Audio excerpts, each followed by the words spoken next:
Olá, sejam todos muito bem-vindos. Este é o segundo encontro do nosso Clube do Livro de Gestão e Liderança da UFRN. Vamos discutir aqui o segundo capítulo do livro Para Novos Gerentes, intitulado Liderando uma Equipe Herdada. Ele separa meio que em duas partes. Primeiro você fazendo um diagnóstico e depois você abordando e fazendo as modificações desejadas. Focalizando agora na questão do diagnóstico, o que é que você achou da abordagem que ele nos passa? É bem interessante, né, esse capítulo, e inevitavelmente quando a gente lê, a gente acaba também se identificando durante a leitura. Especialmente no setor público, a chance da gente pegar uma equipe herdada é muito alta, até mesmo porque as pessoas são de carreira, são profissionais de carreira, onde você tem baixa mobilidade de substituição. Então, no geral, você não vai compor a sua equipe, você vai acabar herdando mesmo. Às vezes, o setor privado nos dá essa mobilidade da gente, inclusive, ter mais autonomia para substituir, caso a gente identifique uma situação dessa natureza. Em termos da avaliação, né, da equipe, ele traz aspectos importantes, né? Primeiro, é importante que quem vai herdar essa equipe, ela se centre na proposta. Como a gente discutiu anteriormente, o movimento começa por nós. Então, a gente compreender, né, o que é que a gente está fazendo ali inicialmente, né? Eu vou herdar essa equipe, mas, de fato, quem sou eu e o que eu quero. Porque senão a gente não vai conseguir fazer também bem essa avaliação, como ela diz, né? Como ele diz, na hora de fazer a avaliação, você precisa ter clareza do que você espera daquela equipe. Então é isso que ele diz. O que é que eu espero? Porque a partir disso você consegue fazer o diagnóstico. Achei interessante aspectos técnicos, né? Inclusive o capítulo ele diz que a maioria das metodologias é para começar uma equipe, e não para você pegar uma equipe que já está, né, em andamento. E aí um ponto que me chamou a atenção é ele pedir para a gente avaliar essa equipe na relação entre os pares. A atividade de um depende da atividade de outro, né? Depende da atividade de outro, e voltando especialmente para a saúde, isso é extremamente importante. Essa dependência que os papéis dentro dessa equipe vão ter. Então, esse diagnóstico daquelas pessoas e um diagnóstico atrelado ao papel que ela exerce, eu acho que é importante porque isso deixa a avaliação técnica. Não é o que eu acho daquela pessoa, não é o que eu percebo, não é se aquela pessoa parece comigo, é o que de fato ela está posicionada para fazer aquela entrega. E às vezes a gente tem dificuldade, de forma geral, de avaliar as pessoas diante das entregas delas, né? Porque às vezes a gente ainda corre aquele risco de querer que as pessoas tenham a mesma entrega e elas não vão ter. Mas se aquela entrega é compatível com a função, então eu extraí isso de positivo dentro desse movimento de avaliação, né? Primeiro, a posição que a pessoa está, se é compatível com a entrega e se ela tem uma dependência de outros, né? Porque se ela tem a dependência de outros, eu vou falar por experiência própria, é muito mais difícil. O ideal seria que não houvesse essa dependência, mas na saúde não tem como, as pessoas dependem. Porque a ideia a gente tem que ampliar essa teia sem que ela se quebre. E não é uma atividade fácil. Aqui no livro ele identificou, né, setores que poderiam trabalhar de forma muito independente. Na área da saúde eu praticamente não consigo encontrar esse setor que não tem uma grande dependência com todo o restante do hospital. É verdade. Né? E aí essa questão da formação da equipe, de você não ter a facilidade de formar o seu dream team, né? O seu time dos sonhos, na verdade você pegar a equipe que está lá e precisar lidar com ela, é uma realidade muito vivente no serviço público, mas eu achei que seria mais fácil no privado e parece que não é, Alessandro. Eu sei que já está em mais vivência no privado. Quando Tatiana falou do setor público, de fato, é um modelo que a gente pressupõe que é mais rígido. No setor privado, sim, você tem alguma liberdade, mas, por outro lado, você tem toda uma formação de equipe que você precisa fazer entrega para quem lhe contratou, quem lhe colocou nessa posição, que tem um risco maior também, né? Então, você precisa ser mais cuidadoso na mudança e entender também o porquê que houve a troca. Se a troca do gestor foi uma troca porque os resultados do anterior não foram boas, você vai ter um tipo de abordagem com essa equipe. Se foi simplesmente porque a pessoa foi para uma colocação maior ou porque, por uma decisão pessoal, ele foi fazer um ano sabático, não importa, já é uma outra forma de abordar. Agora, seguramente o que ele colocou de avaliar a equipe e dizer para onde vamos, eu acho que são os dois pontos fundamentais. Porque quer seja por má entrega, ou que a entrega tenha sido boa, mas não seja aquilo que a autogestão queria, quer seja porque saiu por outros motivos, quando você entra, você não é a mesma pessoa do que saiu. Então, o que eu vou fazer de diferente? que eu concordo, o que eu discordo, para onde eu vou com essa equipe. E o setor privado tem esse desafio também das novas metas. Aquilo que foi entregue ano passado, no próximo ano tem que ser melhor. Então, o que eu vou fazer para extrair dessa equipe um resultado melhor? Então, se de fato, se eu não sei para onde eu quero ir, eu não tenho como avaliar a equipe. Então, eu preciso definir bem qual é a minha proposta de trabalho. E a análise da equipe, quando você tem a nova proposta de trabalho, seguramente você tem pessoas muito boas que talvez não estejam na posição adequada para onde você quer ir. E essa entrevista é fundamental. Eu, particularmente, eu já passei por isso algumas vezes, eu gosto de entrevistar mais ou menos como ele colocou. A gente conversa, deixa uma conversa livre, claro que você tenha um pequeno roteiro do que fazer, mas é fundamental que tenha escuta. Mais a escuta mesmo, porque muitas vezes nas entrelinhas é que você percebe o que aquela pessoa tem de mais positivo para o seu projeto, ou que eventualmente você precisa conversar e discutir para que ele modifique em atividade.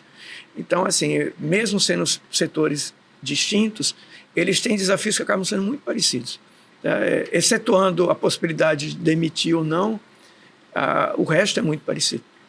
E a demissão também não é algo tão corriqueiro e simples. Não é tão no simples, privado, né? Primeiro porque você tem... Você, de fato, para demitir alguém, ele precisa não ter comprometimento com o trabalho. Né? A gente não pode simplesmente ter... Não, eu não quero você no fluxo da cara. Precisa ter uma motivação. Inclusive porque quando você faz uma demissão sem sustentação, vamos dizer assim, ética do que você está fazendo, você perde todo o respeito da equipe. Claro. Né? Uhum. Então, demitir um funcionário é algo muito sério. Você tem que, de fato...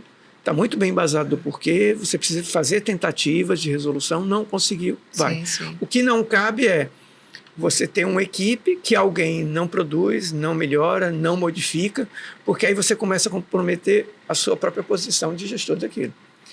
Quando ele, de forma reiterada, não entrega, é você que não está entregando. Né? Aí, quando chega nesse ponto, aí precisa, de fato, tomar uma decisão mais forte.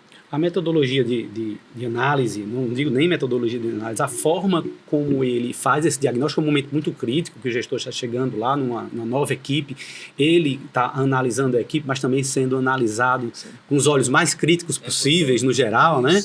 É um momento muito crítico. E ele deu essa recomendação de entrevistas com uma certa estruturação, mas bem livre.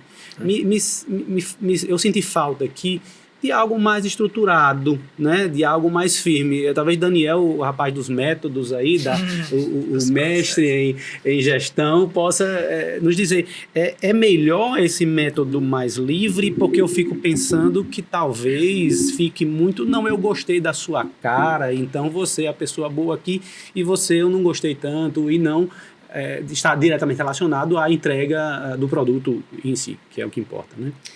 Essa questão ela é bem interessante, mas realmente livre, tudo livre é meio complicado, né? A gente sempre tem que colocar um equilíbrio.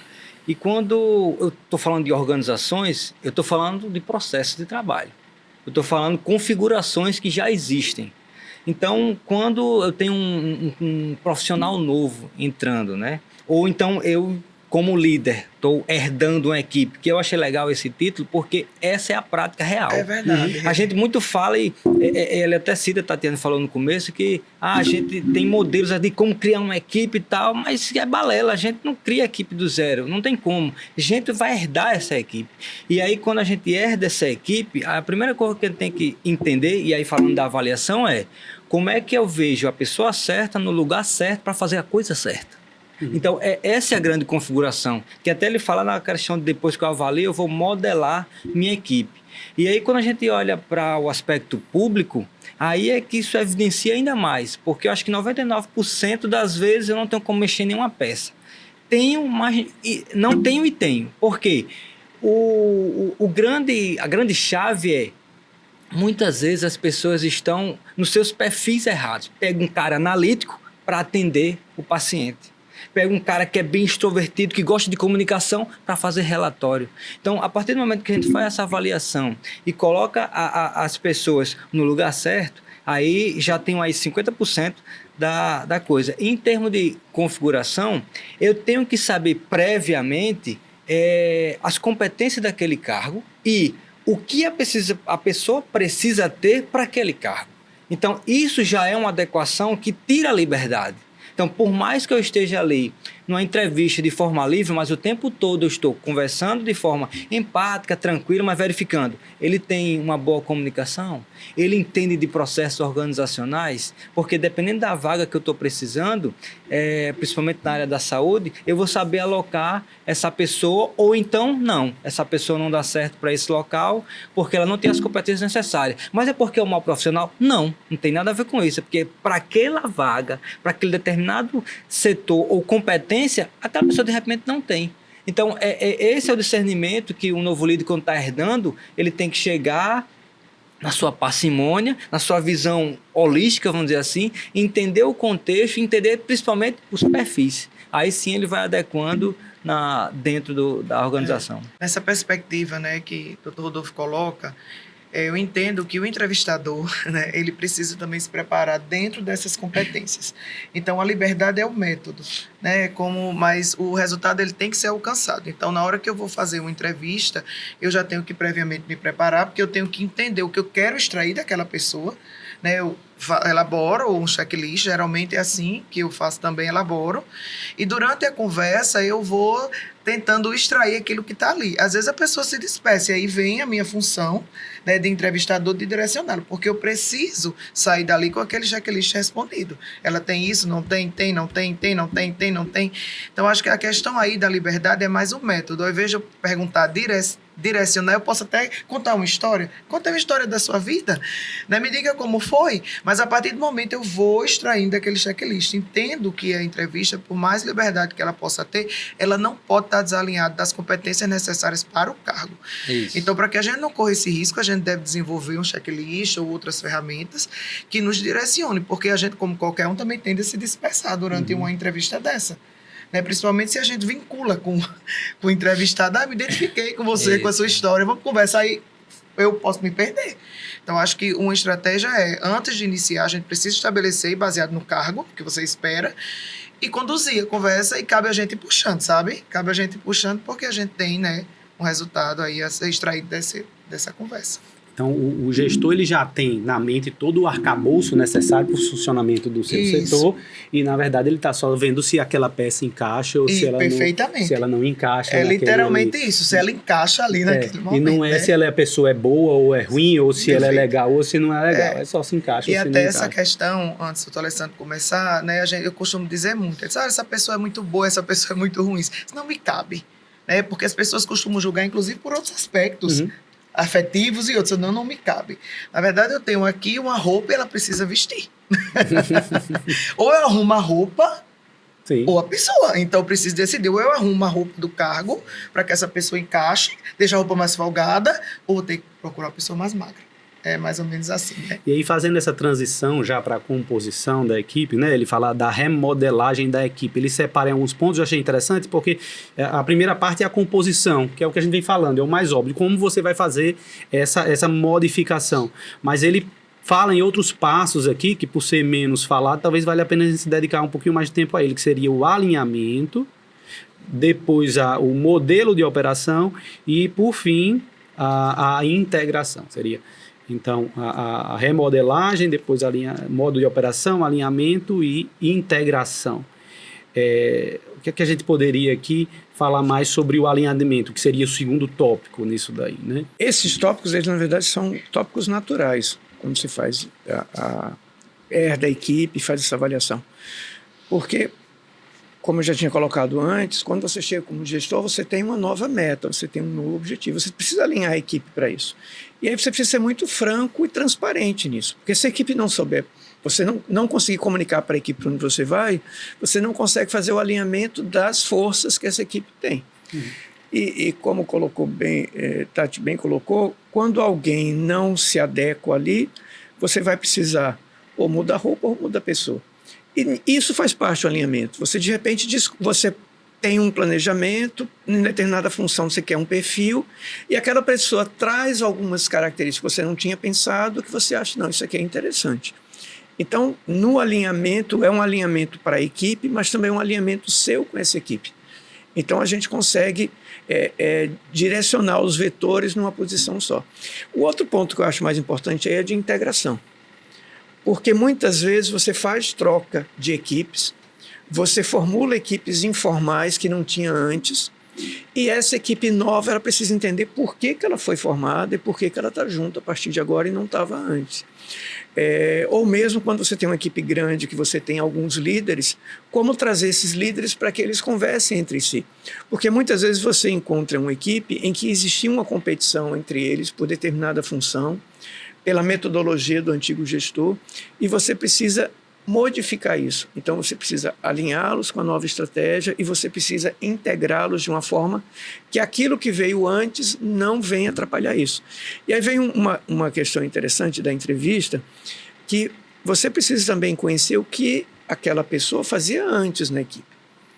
Porque, inclusive, para que você possa conversar e ele entender que ele tem a vida dele valorizada, a sua trajetória valorizada. Quando você vai conversar com aquela pessoa e você não sabe nada que ele fez, isso inibe e dá uma insegurança para ele.